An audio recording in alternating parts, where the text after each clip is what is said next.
I won't be here to see it. I won't be here to see it. I met a chap who's a moderate Republican recently from Ireland, non-violent one, nationalist one. And he said in 50 years, Ireland will have, this is the Republic of Ireland, will have a non-white majority.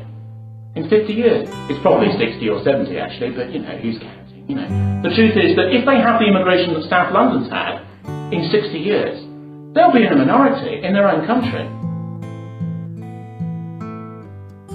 All this IRA violence against us, all this fighting for their own independence and so on, it won't matter a damn. They'll be in a minority in their own country. What was it all for?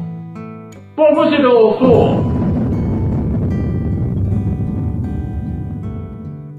But factoring it out from them to look at ourselves, more importantly, what has it been for if we become a minority in our own cities, in our own inner cities, in our own country?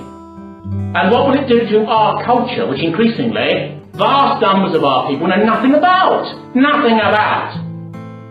You know, posh and best is not English culture, or it's not what it's about. It's just a sort of irrelevance fed by mass media. Many of our people go through school and they are taught to partly despise what they are and where they have come from.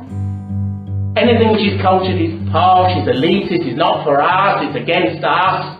Sort of median capitalist and low-level trash is all that we want or will get or are fit for. Our people do no national service.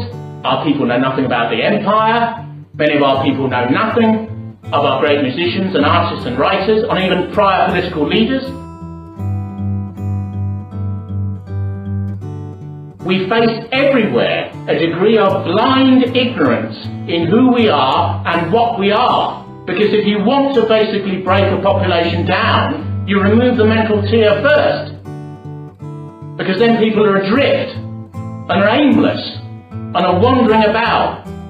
You will lose what you have and what you have been and what you are and what your children will be if that connection is broken down.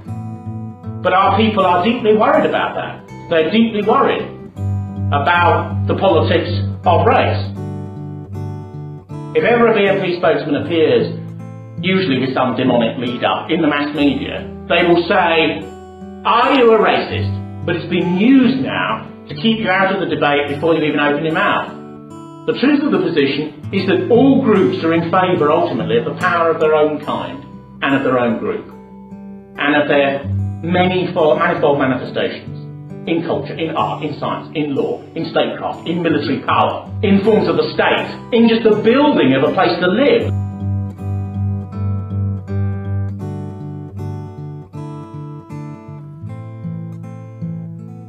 Each group manifests itself in order to live and in order to survive and in order to have a natural habitat and a country and a land and a language and various forms of spirituality for itself. The truth of the matter is, of course, that race is the basis of meaningful cultural and national politics.